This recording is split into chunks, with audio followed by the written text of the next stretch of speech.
ওই যে কথাই আছে না, বাঙালিদের 12 মাসে 13 পার্বণ, ঠিক তেমনই আমাদের আজকে চচ্চড়ি পুজো। তোমরা কি কেউ জানো চচ্চড়ি পুজোটা কি? চচ্চড়ি পুজোতে কোন ঠাকুরের পুজো হয় আর কাদের কাদের বাড়িতে এই নিয়মটা আছে? অবশ্যই কমেন্ট করে জানাবে। যদি ভিডিওটা ভালো লাগে তাহলে একটি লাইক করে দেবে, কারণ তোমাদের একটি লাইক আর কমেন্টে আর তোমাদের ভালোবাসা আমাকে অনেকটাই আশা দেবে ভিডিও বানানোর জন্য। আর আমরা কেউ কাউকে সাপোর্ট না করলে এগোতে পারবো না। তো সবাই সবাইকে সাপোর্ট করো, সবাই সবার পাশে থেকো। ওহো, একটা কথা তো বলতেই ভুলে গেলাম। নমস্কার বন্ধুরা, ওয়েলকাম টু ঋদ্ধিকা ইউটিউব। আমি জ্যোতি আবারও একটা নতুন ব্লগ নিয়ে চলে এলাম তোমাদের কাছে। প্রথমেতে দেখতে পেলে তাল ছড়ছিলাম, তারপরে আমাদের এখানে পিঠে হচ্ছে 7 রকম করে সব করা হবে। সাদা পিঠে আর তালের পিঠে, মানে চালগুড়ি দিয়ে তৈরি করা, আর একটা হচ্ছে তাল দিয়ে তৈরি করা পিঠে। মা প্রণাম করে ছেড়ে দিল ঠাকুরের উদ্দেশ্যে, মানে ভোগ দেওয়া হবে। এই চাল বাটার জন্য প্রস্তুতি নিয়েছিলাম, মানে চাল বাটা হয়ে গেছে অর্ধেকটা, আর অর্ধেকটা বাকি আছে, মানে আস্তে আস্তে হচ্ছে।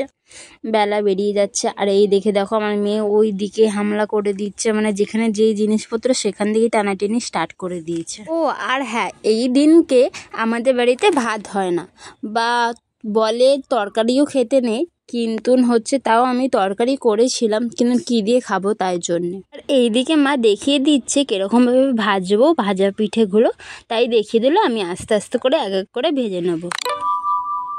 তারপরে মা বললো যে দাঁড়া আমি ছেড়ে দিই, আমি করে দিই এগুলো, তারপরে তুই তালের বড়াটা করে নিবি। তাই জন্য আমি দেখছি আর ভিডিও করছি। আস্তে আস্তে মা এক এক করে ভেজে নিচ্ছে সবগুলো। একটা আবার রয়ে গেছিলো করার মধ্যে, আবার মা দেখতে পারিনি বলে আবার বললাম, তারপরে মা তুলে নিল জিনিসটাকে। প্রথমে যে কথাটা বলেছিলাম 12 মাসে 13 পার্বণ, চচ্চড়ি পুজো ভাদ্র মাসে মঙ্গল আর শনিবারে যে কোনো দিন করা হয়। মেন কথা আছে চচ্চড়ি পুজোটা কোন ঠাকুরের পুজো হয়। চচ্চড়ি পুজো হচ্ছে মা মনসার পুজো হয়, সেইখানে 7 রকম ভাজা পিঠে করে মাকে নিবেদন করা হয়। আমাদের বাড়িতে বছরে 4 বার মা মনসার পুজো করা হয়। এই পুজোটা পূর্বপুরুষ ধরে হয়ে আসছে, আর আমাদের বংশটা প্রচুর বড়, পুরো একটা পাড়া মিলে একই দিনে সবার একসাথেই পুজো হয়, পুরো পাড়াটাই। মা মনসার দশহরাতে পুজো হয় 10টা ফল দিয়ে, আপনে পুজো হয় 7টা ফল দিয়ে, ঢেড়া পাল্লায় পুজো হয় খই দিয়ে, নাড়ু সব করে দেওয়া হয়। এই ঢেড়া পাল্লার পুজোর দিনকার আগের দিন রাত্রির বেলা ভাত করে রাখা হয়। এই ভাত সকালবেলা না, পরের দিন রাত্রিবেলা খাওয়া হয়, পুজোর রাত্রির বেলা। ভাতের হাঁড়িকে পুজো করে তারপর মানে ভাত দেওয়া হয় সবার পাতে, তার সাথে থাকে শাক ভাজা, মাছ ভাজা, যে যেমন নানা রকম রান্না করে রাখতে পারবে সেটার সাথেই খাওয়া হয়। যেমন রান্না পুজো হয় আগের দিন সব রান্না করে রেখে পরের দিন খায়, আর আমাদের হচ্ছে যে আগের দিন শুধু ভাতই হয়, পরে সব তরকারি হয়, পরের দিন রাত্রিবেলা রান্না বান্না করা হয়, বলতে পারো রান্না পুজোর মতো। আর এই দিকে আমি একে একে করে তালের বড়া ছেড়ে দিচ্ছি কড়াইয়ের মধ্যে, বেশ ভালো লাগে আমার ভাজতে। গল্প করতে করতে আমার এই দিকে সব ছাড়াও হয়ে গেল। তালের বড়াগুলোকে আমি কাঁটা চামচের সাহায্যে উল্টে পাল্টে নিচ্ছি। এই কাঁটা চামচের সাহায্যে একটা একটা করে খুব তাড়াতাড়ি উল্টে পাল্টে যায়, তাই জন্য আমি কাঁটা চামচ ইউজ করি। পুরো লাল লাল হয়ে গেছে, এবার আমি তুলে নেব। এবারে বলো কাদের কাদের বাড়িতে এই রকম চচ্চড়ি পুজো হয়। বেশিরভাগ এটা হচ্ছে গ্রামের দিকে এই নিয়মটা আছে, এই নিয়মটা এই দেশীয়দের বেশিরভাগ থাকে। একে একে করে তালের বড়া আর ভাজা পিঠে আর কলার বড়া ভাজা হয়ে গেছে আমার। এইবার শুধু ঠাকুর মশাইয়ের আসার অপেক্ষায় থাকতে হবে। অনেকক্ষণ ওয়েট করার পর ঠাকুর মশাইও চলে এসছে। আমাদের বড়মার বাড়িতে পুজো হচ্ছে। এই যে আমার মেয়েও বসে আছে আমার জায়ের কোলে, আমার মেয়েও পুজো দেখছে, আর তোমরাও পুজো দেখো।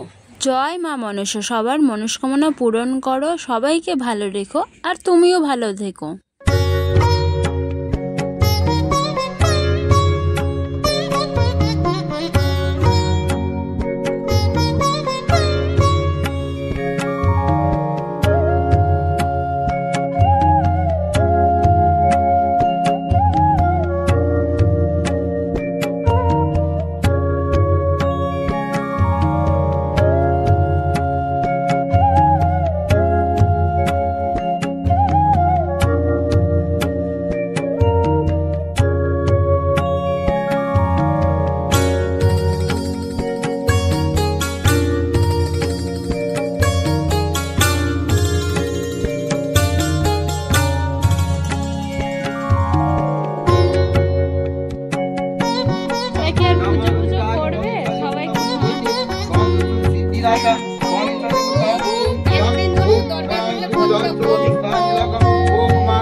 ঋদ্ধিকা মণ্ডল। ঋদ্ধিকা মণ্ডল ওম ইয়েচুনমা বাসি গোত্র ঋদ্ধিকা মণ্ডল মামুচারি পূজনা কর্মং করছে শরণাগত ওম মামুচারি কোন সব। তোমাদের তো এত কথা বললাম, একটা কথা বলতে ভুলে গেলাম। মা মনসার মেন প্রসাদ হলো দুধ কলা। দুধ কলা ছাড়া মা মনসার পুজো অসম্পূর্ণ থাকে। এদিকে মা প্রণাম করে নিল মাকে, আর ওইদিকে দেখো ওর চেম্বার কোলের মানে কাঁধে উঠে ঘুরছে। আর আমার মেয়ে তো একটুও স্থির থাকে না, সারাক্ষণ সবার কোলে কোলে ঘুরে বেড়ায়, সারা রাস্তা সারা পাড়া ঘুরে বেড়ায়। এইটাই ভালো। একদিকে আমার একটা জিনিস ভালো লাগে, সেটা হলো আমার মেয়ে সবার ভালোবাসা পায়, ছোট বাচ্চা থেকে বয়স্ক সবাই, মানে সবাই যতজন আছে আমাদের পাড়ায় সবাই ওকে খুব ভালোবাসে। এইটা দেখে আমার খুব ভালো লাগে। আর ও সবার কোলেও যায়, ও সবাইকে ভালোবাসে, সবাইকে চেনে, সবার সারা ডাক চিনতে পারে, সবাইকে সাড়া দেয়। আর কি চাওয়া ভগবানের কাছ থেকে, এটাই আমার কাছে অনেক অমূল্য রতন। ওহ, যাই হোক, অনেক কথা হলো তোমাদের সাথে, খুব ভালো লাগলো। আমার ভিডিওটা কেমন লাগলো, ভালো লাগলে একটি লাইক কমেন্ট শেয়ার করে আমার পাশে থেকো, আর চ্যানেলটাকে সাবস্ক্রাইব করতে ভুলবে না। আবারও দেখা হবে অন্য কোনো ভিডিওতে, ততক্ষণের জন্য টাটা, বাই বাই।